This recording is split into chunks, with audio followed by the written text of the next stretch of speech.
Alexandria, Egypt. Touched on it in a few other videos, but we're going to talk about heresy. We got to talk about Alexandria and try to figure out what was going on. It's a dark time. If you define darkness as supporting scripture, it's really hard to get a look inside what was going on in Alexandria, but hopefully I can come up with a concise video here to explain Alexandria and where it fits in the big picture, and how interesting it is in the topic of heresy. So Alexandria, as you probably can figure out, it's named after this guy named Alexander the Great. So during this intertestamental period between the Old and New Testament, Alexander was a Macedonian. Macedon was a part of Greece. Alexander united the Greeks and expanded the Greek Empire, and did that over a very quick period, maybe 10 to 15 years. Just completely changed the map as far as who was in charge in the Middle East. In Judea, and all of the people of Israel were a part of that. So, Alexander conquered what was Israel and Judea as a part of his expansion of the empire. That was, I don't know, like 330 or so, 330 BC, or like 320 BC. Alexander died, and his empire was split in half. Two people inherited his empire, two generals. One general got the lower half, the other general got the upper half of the empire. The southern empire was Ptolemy, that general. That became the Ptolemaic Empire, and the northern empire is Seleucus, the Seleucid Empire. So, yeah, from about 320 until 200 BC, Judea was a part of Ptolemy's inheritance. So, Alexandria, the city that Alexander founded, grew into a major city in Egypt. It was a port city. It was on the Mediterranean. It wasn't on the Nile like a lot of the former capitals of Egypt were built along the Nile. Some a little farther north, some a little farther south. But Alexandria became the center of Egypt and the Ptolemaic Empire. And I say all that to say, this was a very important city for the Israelites. They were a part of this empire. That was those were the people that were in charge. So, any leadership of the people of the tribes of Jacob, they would have naturally, if they wanted to be where the action was, they would have sort of gravitated toward Alexandria. Alexandria at this time also built the greatest depository of knowledge anywhere in the world, in the library of Alexandria. And so many Jews were attracted to Alexandria for that reason, but many Greeks were also attracted to that area. So that area grew and grew and grew, and some of the greatest minds in that time period lived in Alexandria. At this time, that's when the Hebrew Bible, the Old Testament that we see today, that's when the Hebrew people translated their Holy Scriptures into Greek. They did that in Alexandria during this time of the early Ptolemaic Empire. So over the course of like 100 years, this full Hebrew history and prophecy and faith was translated into the common language, the language of the empire. So very important city, very important time. Around 200 or so there was always fights between these northern and southern Greek empires. Around 200 or so, the northern empire pushed its borders south in Judea, and the Israelite people came under the control of this other Greek empire, not the Ptolemies, the Seleucids. And that only took a couple of decades before the people of Israel revolted against their new northern overlord. This was not like it had been for the past 150 years, living with the Ptolemies and the Greeks. This was a completely different version of oversight, and they rebelled against it. That's the Maccabean revolt, and that's a major turning point in the history of Israel. So I spend 5-6 minutes talking about all that to just kind of lay the groundwork of what was going on in Alexandria that was so important. All of this development of Judaism that happened during the intertestamental period, most of that development and progression happened in Alexandria. By the time Jesus is born and starts his ministry, it looks like there were more Jews living in Alexandria than all of Judea. It's debated, maybe it's close to about the same number, but there were definitely more Jews living outside of Judea, period, across all the different places where they lived. But out of all of the places outside of Judea, the greatest population center of the people of Jacob was in Alexandria. So this is a video about this idea of heresy. And why do I spend so much time talking about Alexandria? The early Christian church, you hear almost nothing about the early Christian church of Alexandria in the Bible. The Bible talks primarily about the early Christian church in what would have been the old northern Greek kingdom. Those Seleucids, those cities that had developed in the growth of the Greek culture up north, that's where the Apostle Paul takes his ministry. That was where he was from. He was from Greek culture and Greek cities that had grown up under that northern empire. Judaism up there was very, very different than the Judaism of Alexandria. So when you started to spread the message of Jesus, the people you were talking to, their understanding of Scripture, their understanding of Judaism and the God of Abraham was very different in Alexandria compared to, a Pharisee from Tarsus and their belief system and their background. The early church in Alexandria was the greatest area of scholarship and early development of Christian theology and Christian thought. It was where all of the greatest minds had lived for centuries leading up to the time of Jesus. Even Jews who lived in Jerusalem primarily, when they went to learn, when they went off to school, when they wanted to deepen their knowledge and understanding of their faith, many of them went to Alexandria to do that.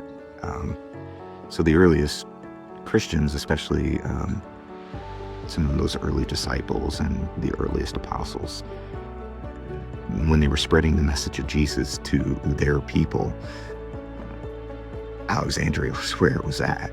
They went to Alexandria because it was 150,000, 200,000 Jews that lived there. So what did they teach? What did they write?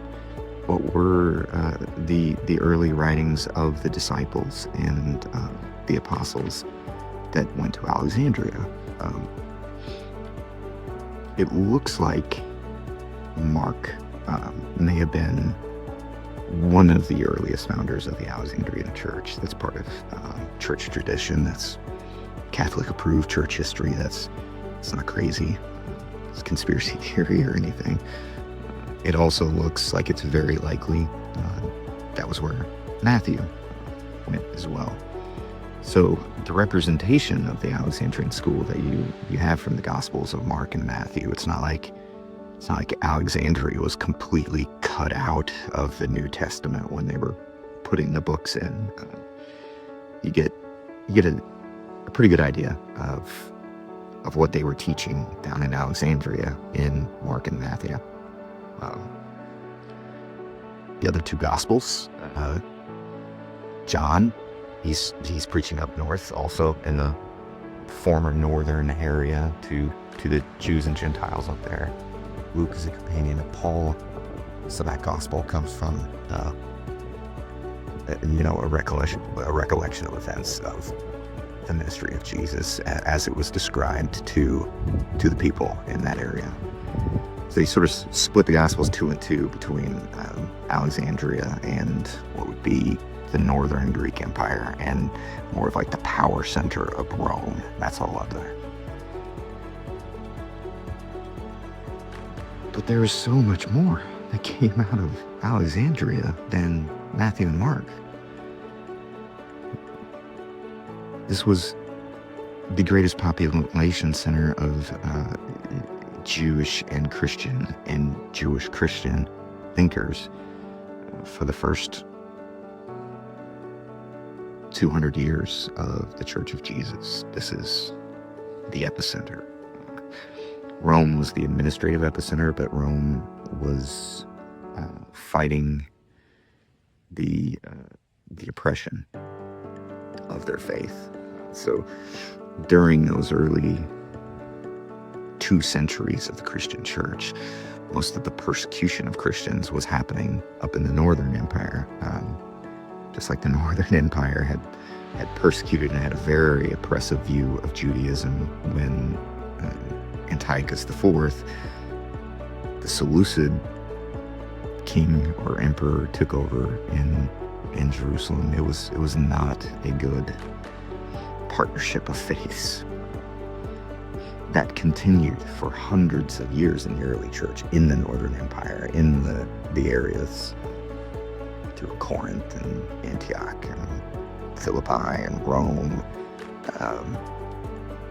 There was a lot of violence between these two groups, and that violence had been going on since 200 BC, so it wasn't anything new. It was a story about a Jewish Messiah wasn't any more welcome than a story of the God of Abraham was in that area.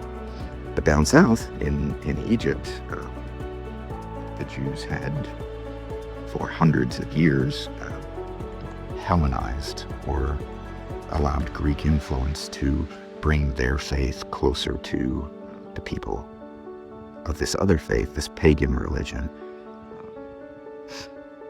There was no forced conversion. The Jews weren't trying to convert any Greeks from the Ptolemaic Empire. That was, don't think of Judaism like we think of Christianity. There's not a lot of proselytizing and evangelism in the effort of conversion. That is not what was happening during these hundreds of years of interactions in Egypt between Jews and Greeks. But they were learning to live together peacefully. They were bridging gaps. They were bringing their ideologies closer and looking for commonalities and living in peace. So that soil that the Christian message was growing in the southern parts of the Roman Empire was good soil. Incredible theology, incredible scripture, incredible prophecy was being written at the time of the early church in that area. 2 of the great works that came out of that time were Matthew and Mark.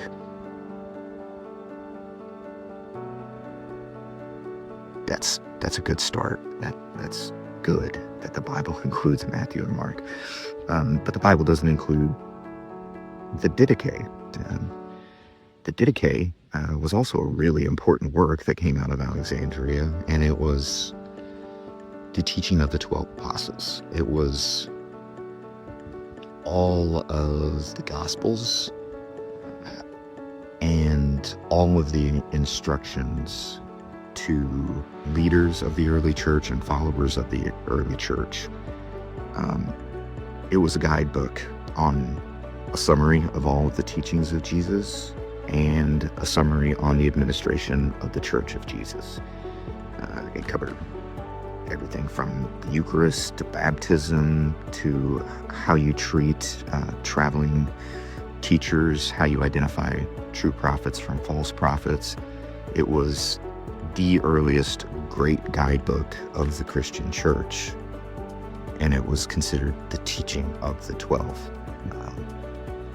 Its dating is argued, but earliest dates, some people believe this was what came out of the Council of Jerusalem that's mentioned in Acts, where Paul goes to visit the 12 for this big council when they're setting the rules and doctrine of the early church.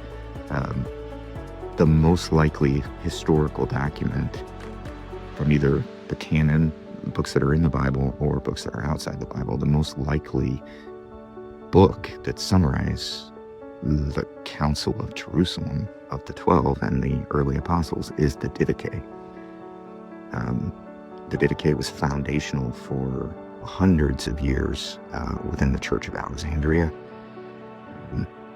Some of the greatest church fathers, historically speaking, that are still considered the greatest church fathers and historians came out of the Alexandrian school. You know, Origen and I believe Eusebius came from there.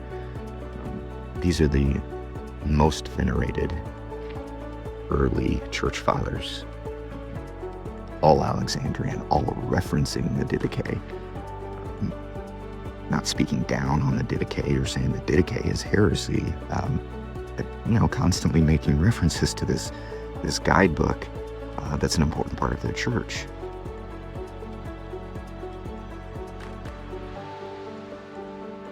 The Didache is heresy today. Christians do not read it. Christians do not know about it. And most Christians, when you want to have a discussion with them about this book and this teaching of the 12, will throw up that stop sign. Say, well, if it wasn't canon, it wasn't Holy Scripture. It must be flawed, must be broken. Men smarter than I, who know better than I do, said that is not necessary for Scripture, so it wasn't chosen as Holy Scripture in the Bible by church fathers in 380 AD.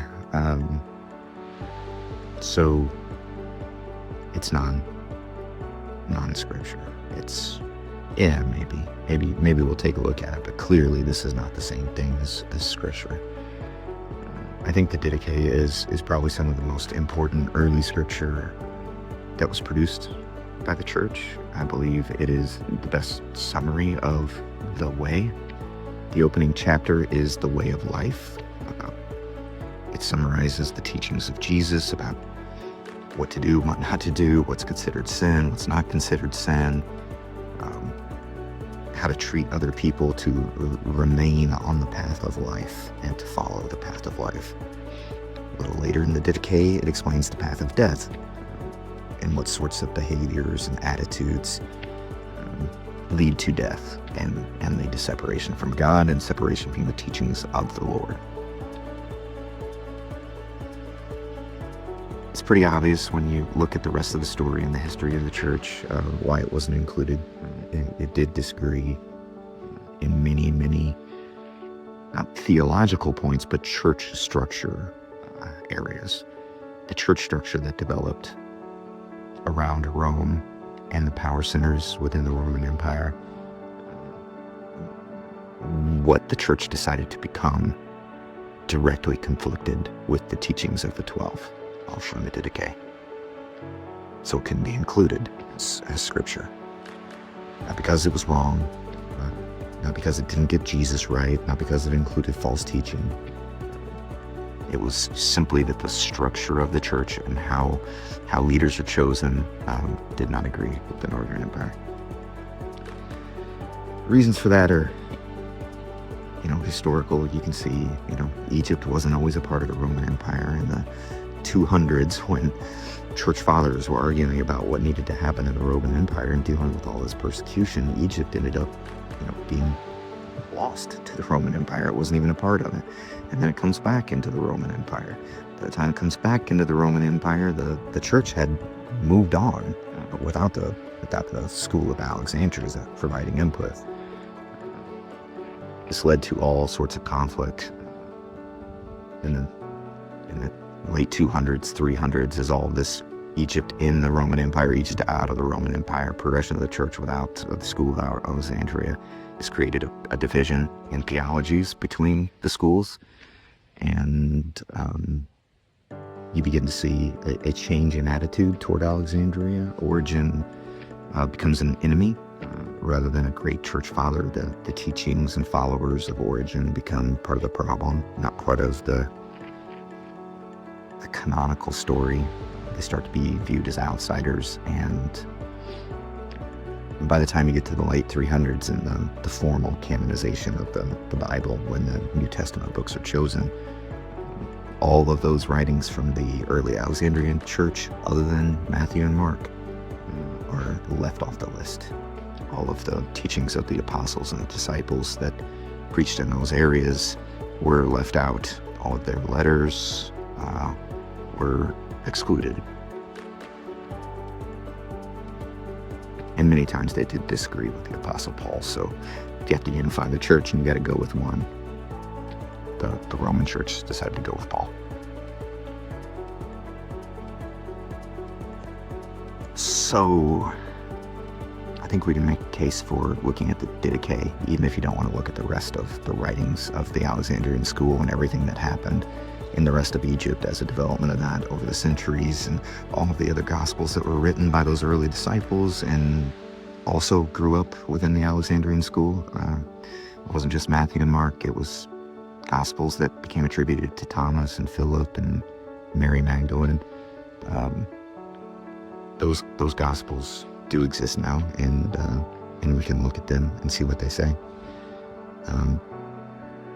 But if you just want to start with one book that everybody agreed on, whether you were from Rome or whether you're from Alexandria or whether you're from Jerusalem, there was one book that everybody did consider scripture in every church, and that is the Didache. So to make a case for the Didache, maybe getting a few more looks. I should spend some more time with it. It's not a hard book to understand. It's like 3,000 words. It's fewer words than either of the letters to the Corinthians from Paul. It's less than half the words of the book of Romans. It's a pretty concise book, considering everything that it covers. So yeah, we'll keep talking about heresy, but Alexandria's got a lot more to say on this topic. But the Didache's a good place to start, trying to find out about the rest of the early church and what was scripture before it was not scripture and became heresy.